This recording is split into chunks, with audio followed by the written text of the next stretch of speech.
Chapter 4. The Slave Who Dared to Feel Like a Man. 2 years had passed since I entered Dr. Flint's family, and those years had brought much of the knowledge that comes from experience, though they had afforded little opportunity for any other kinds of knowledge. My grandmother had, as much as possible, been a mother to her orphan grandchildren.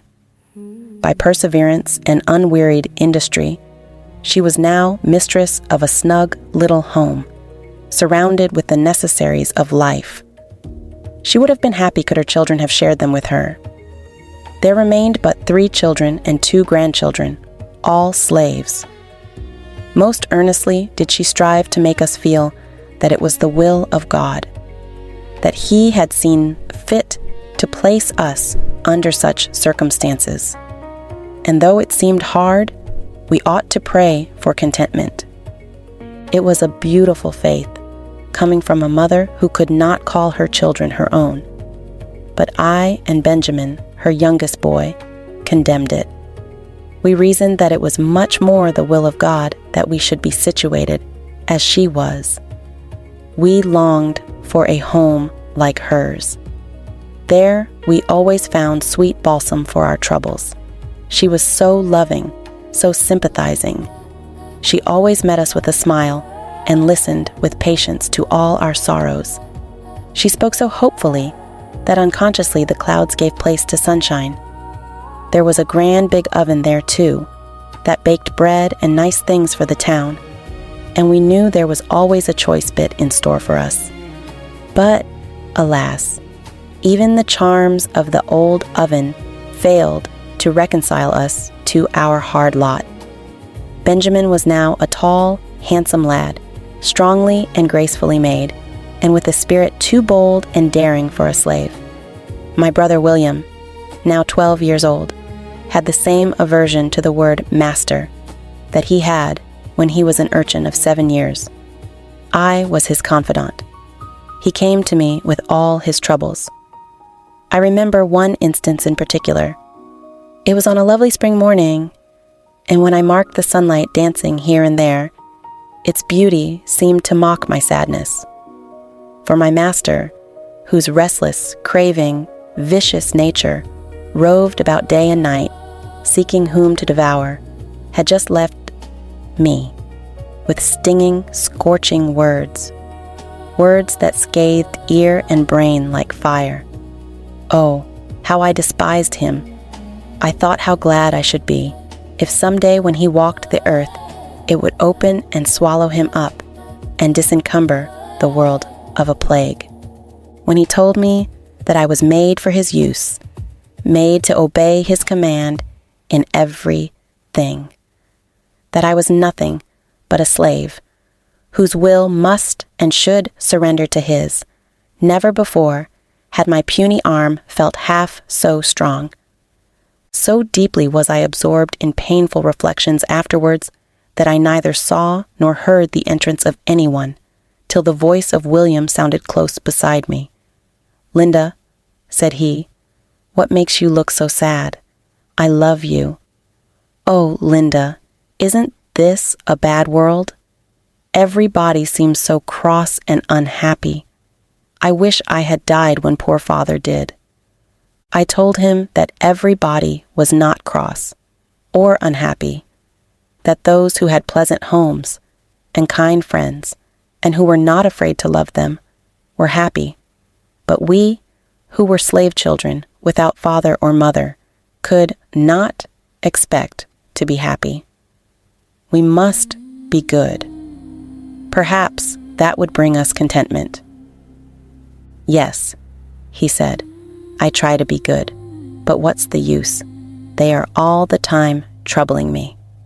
Then he proceeded to relate his afternoon's difficulty with young Master Nicholas.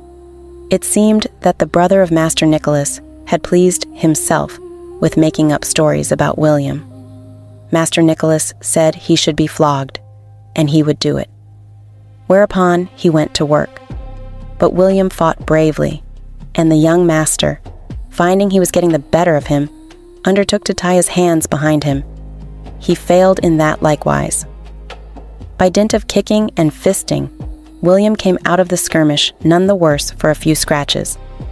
He continued to discourse on his young master's meanness, how he whipped the little boys, but was a perfect coward when a tussle ensued between him and white boys of his own size. On such occasions, he always took to his legs. William had other charges to make against him. One was his rubbing up pennies with quicksilver and passing them off for quarters of $1 on an old man who kept a fruit stall. William was often sent to buy fruit, and he earnestly inquired of me what he ought to do under such circumstances. I told him it was certainly wrong to deceive the old man, and that it was his duty to tell him of the impositions practiced by his young master. I assured him the old man would not be slow to comprehend the whole, and there the matter would end. William thought it might with the old man, but not with him. He said he did not mind the smart of the whip, but he did not like the idea of being whipped. While I advised him to be good and forgiving, I was not unconscious of the beam in my own eye. It was the very knowledge of my own shortcomings that urged me to retain, if possible, some sparks of my brother's God-given nature.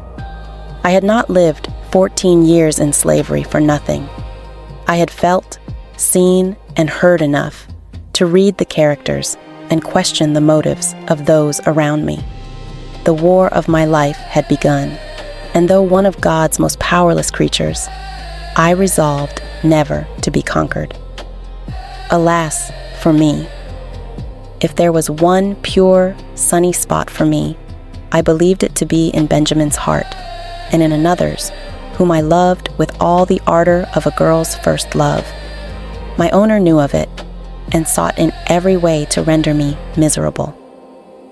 He did not resort to corporal punishment, but to all the petty, tyrannical ways that human ingenuity could devise. I remember the first time I was punished. It was in the month of February. My grandmother had taken my old shoes and replaced them with a new pair. I needed them, for several inches of snow had fallen, and it still continued to fall.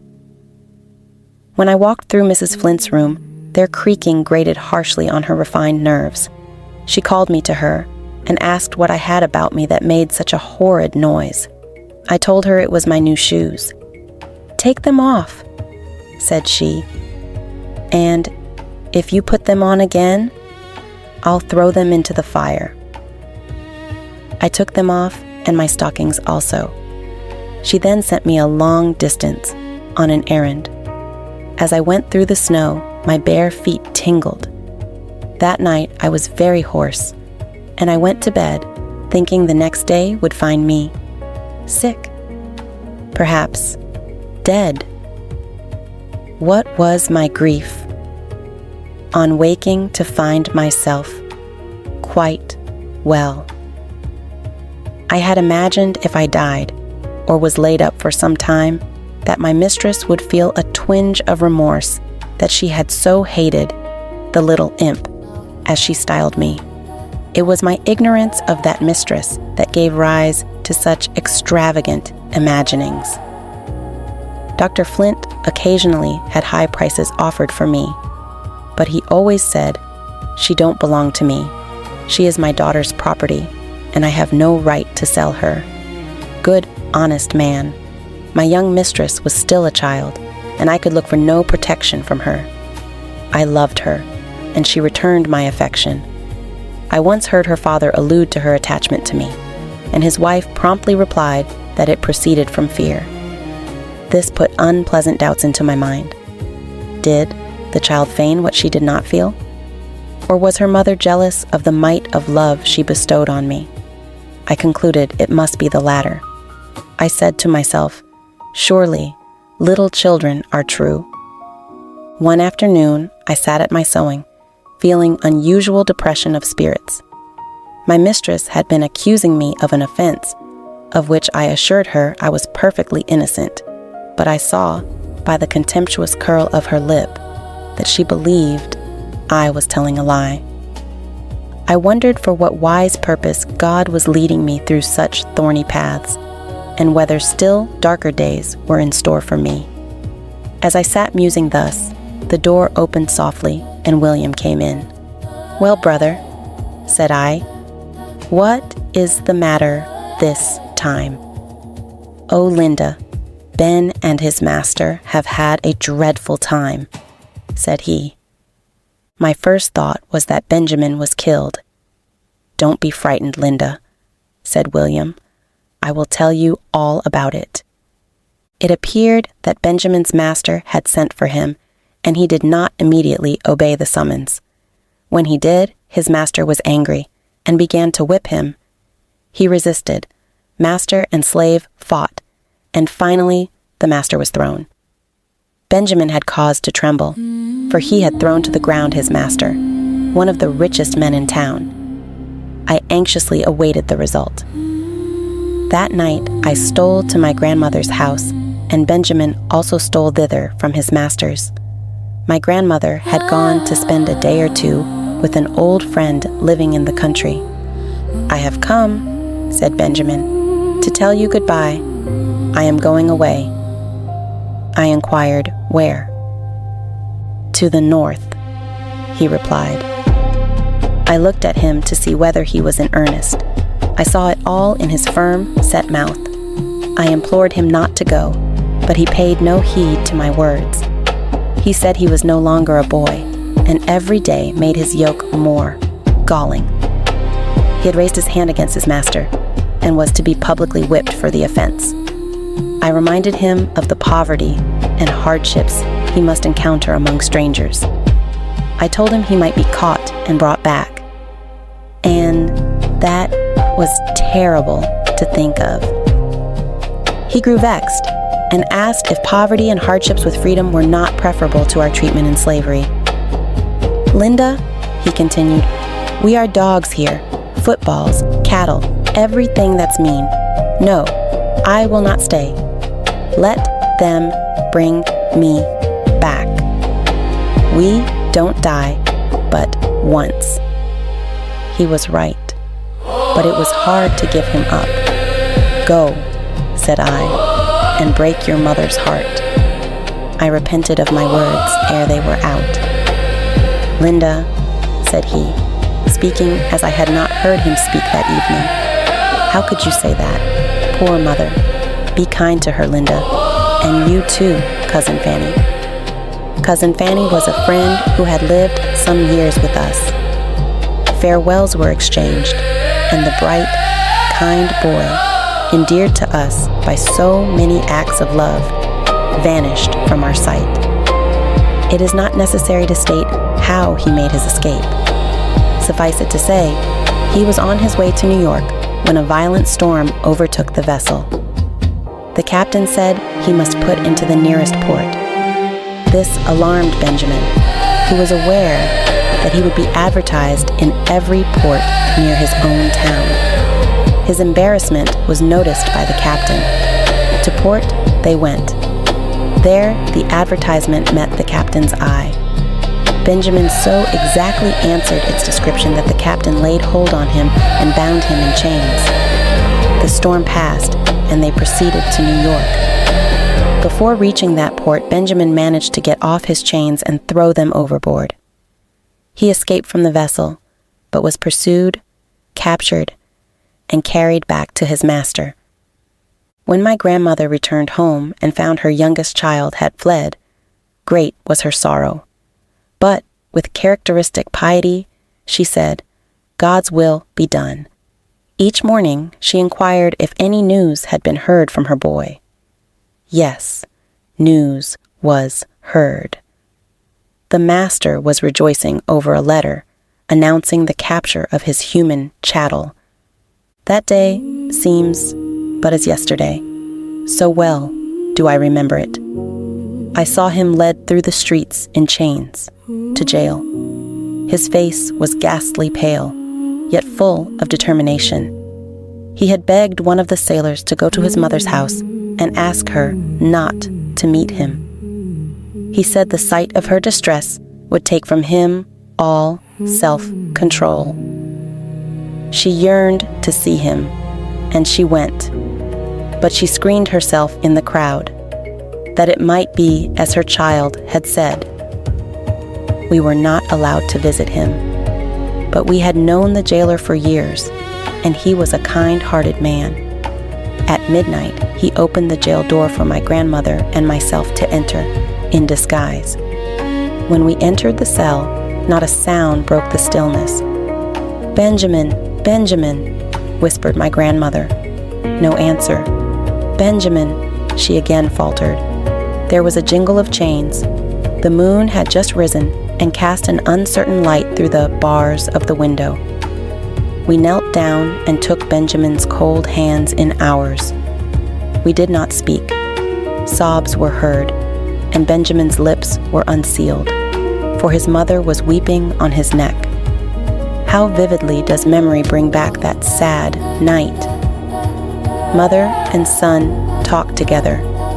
He asked her pardon for the suffering he had caused her. She said she had nothing to forgive. She could not blame his desire for freedom. He told her that when he was captured, he broke away and was about casting himself into the river, when thoughts of her came over him, and he desisted. She asked if he did not also think of God. I fancied I saw his face grow fierce in the moonlight. He answered, "No, I did not think of him. When a man is hunted like a wild beast, he forgets there is a God, a heaven. He forgets everything in his struggle to get beyond the reach of the bloodhounds." "Don't talk so, Benjamin," said she. "Put your trust in God. Be humble, my child, and your master will forgive you." "Forgive me for what, Mother? For not letting him treat me like a dog? No, I will never humble myself to him. I have worked for him for nothing all my life, and I am repaid with stripes and imprisonment. Here I will stay till I die, or till he sells me." The poor mother shuddered at his words. I think he felt it, for when he next spoke, his voice was calmer. "Don't fret about me, Mother. I ain't worth it," said he. "I wish I had some of your goodness. You bear everything patiently, just as though you thought it was all right. I wish I could." She told him she had not always been so. Once she was like him, but when sore troubles came upon her, and she had no arm to lean upon, she learned to call on God, and he lightened her burdens. She besought him to do likewise. We overstayed our time, and were obliged to hurry from the jail. Benjamin had been imprisoned 3 weeks, when my grandmother went to intercede for him with his master. He was immovable. He said Benjamin should serve as an example to the rest of his slaves. He should be kept in jail till he was subdued, or be sold if he got but $1 for him. However, he afterwards relented in some degree. The chains were taken off, and we were allowed to visit him. As his food was of the coarsest kind, we carried him as often as possible a warm supper, accompanied with some little luxury for the jailer. 3 months elapsed, and there was no prospect of release or of a purchaser. One day, he was heard to sing and laugh. This piece of indecorum was told to his master, and the overseer was ordered to rechain him. He was now confined in an apartment with other prisoners, who were covered with filthy rags. Benjamin was chained near them, and was soon covered with vermin. He worked at his chains till he succeeded in getting out of them. He passed them through the bars of the window, with a request that they should be taken to his master, and he should be informed that he was covered with vermin. This audacity was punished with heavier chains and prohibition of our visits. My grandmother continued to send him fresh changes of clothes. The old ones were burned up. The last night we saw him in jail, his mother still begged him to send for his master and beg his pardon. Neither persuasion nor argument could turn him from his purpose. He calmly answered, "I am waiting his time." Those chains were mournful to hear. Another 3 months passed, and Benjamin left his prison walls. We that loved him waited to bid him a long and last farewell. A slave trader had bought him. You remember, I told you what price he brought when 10 years of age. Now he was more than 20 years old and sold for $300. The master had been blind to his own interest. Long confinement had made his face too pale, his form too thin. Moreover, the trader had heard something of his character, and it did not strike him as suitable for a slave. He said he would give any price if the handsome lad was a girl. We thanked God that he was not. Could you have seen that mother clinging to her child when they fastened the irons upon his wrists? Could you have heard her heart-rending groans and seen her bloodshot eyes wander wildly from face to face, vainly pleading for mercy? Could you have witnessed that scene as I saw it? You would exclaim, "Slavery is damnable." Benjamin, her youngest, her pet, was forever gone. She could not realize it. She had had an interview with the trader for the purpose of ascertaining if Benjamin could be purchased. She was told it was impossible, as he had given bonds not to sell him till he was out of the state. He promised that he would not sell him till he reached New Orleans. With a strong arm and unvaried trust, my grandmother began her work of love. Benjamin must be free. If she succeeded, she knew they would still be separated, but the sacrifice was not too great. Day and night she labored.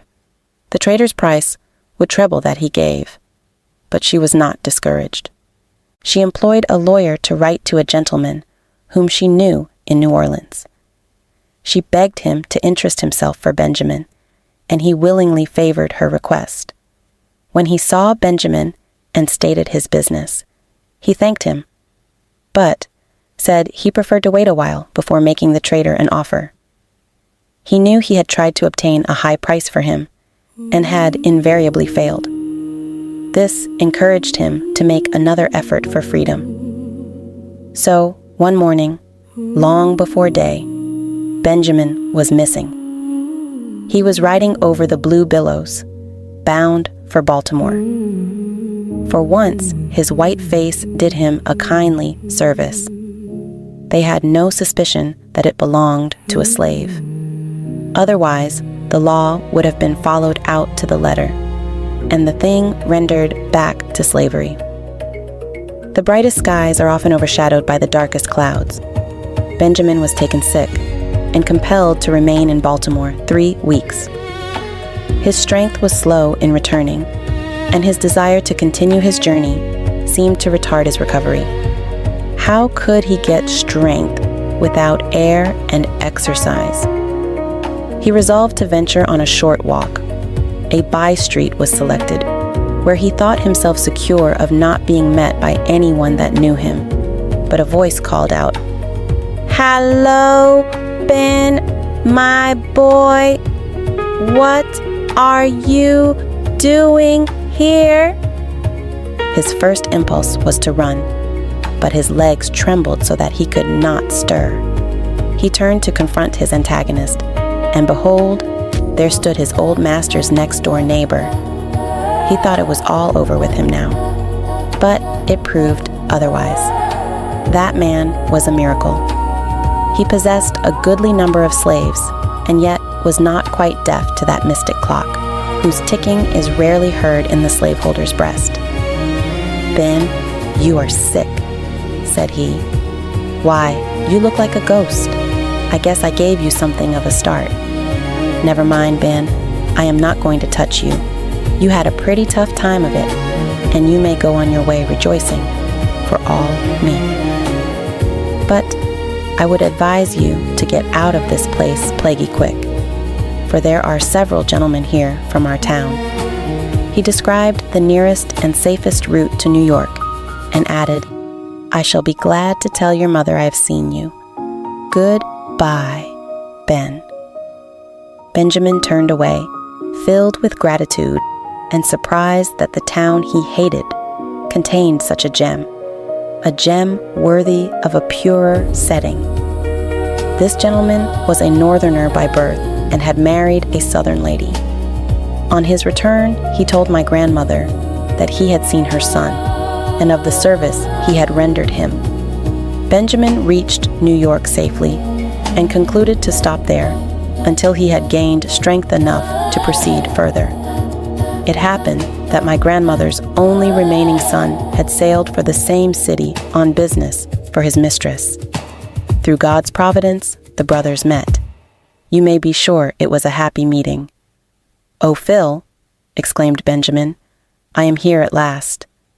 Then he told him how near he came to dying, almost in sight of free land, and how he prayed that he might live to get one breath of free air. He said life was worth something now, and it would be hard to die. In the old jail, he had not valued it. Once, he was tempted to destroy it, but something, he did not know what, had prevented him. Perhaps it was fear. He had heard those who professed to be religious declare there was no heaven for self-murderers. And as his life had been pretty hot here, he did not desire a continuation of the same in another world. "If I die now," he exclaimed, "thank God I shall die a freeman." He begged my Uncle Philip not to return south, but stay and work with him till they earned enough to buy those at home. His brother told him it would kill their mother if he deserted her in her trouble. She had pledged her house, and with difficulty had raised money to buy him. Would he be bought? "No, never," he replied. "Do you suppose, Phil, when I have got so far out of their clutches, I will give them 1 red cent? No. And do you suppose I would turn mother out of her home in her old age? That I would let her pay all those hard-earned dollars for me and never to see me? For you know she will stay south as long as her other children are slaves. What a good mother. Tell her to buy you, Phil. You have been a comfort to her, and I have been a trouble. And Linda, poor Linda, what'll become of her? Phil, you don't know what a life they lead her. She has told me something about it, and I wish old Flint was dead or a better man. When I was in jail, he asked her if she didn't want him to ask my master to forgive me and take me home again. She told him, no, that I didn't want to go back. He got mad and said we were all alike.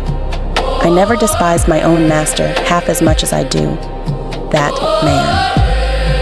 There's many a worse slaveholder than my master, but for all that, I would not be his slave. While Benjamin was sick, he had parted with nearly all his clothes to pay necessary expenses, but he did not part with a little pin I fastened in his bosom when we parted. It was the most valuable thing I owned, and I thought none more worthy to wear it. He had it still. His brother furnished him with clothes and gave him what money he had. They parted with moistened eyes, and as Benjamin turned away, he said, Phil, I part with all my kindred.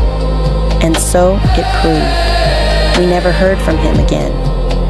Uncle Philip came home, and the first words he uttered when he entered the house were, Mother, Ben is free.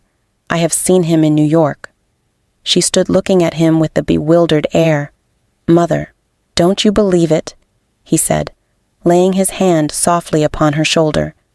She raised her hands and exclaimed, God be praised. Let us thank him. She dropped on her knees and poured forth her heart in prayer. Then Philip must sit down and repeat to her every word Benjamin had said. He told her all, Only he forbore to mention how sick and pale her darling looked. Why should he distress her when she could do him no good? The brave old woman still toiled on, hoping to rescue some of her other children. After a while, she succeeded in buying Philip. She paid $800 and came home with the precious document that secured his freedom. The happy mother and son sat together by the old hearthstone that night, telling how proud they were of each other and how they would prove to the world that they could take care of themselves, as they had long taken care of others. We all concluded by saying, "He that is willing to be a slave, let him be a slave." Incidents in the Life of a Slave Girl, written by herself. Author, Harriet A. Jacobs. Editor, Lydia Maria Child. End of Chapter 4 of 40. Thank you for joining us here on the BLK History Channel. Please subscribe to enjoy all 40 chapters of this amazing story.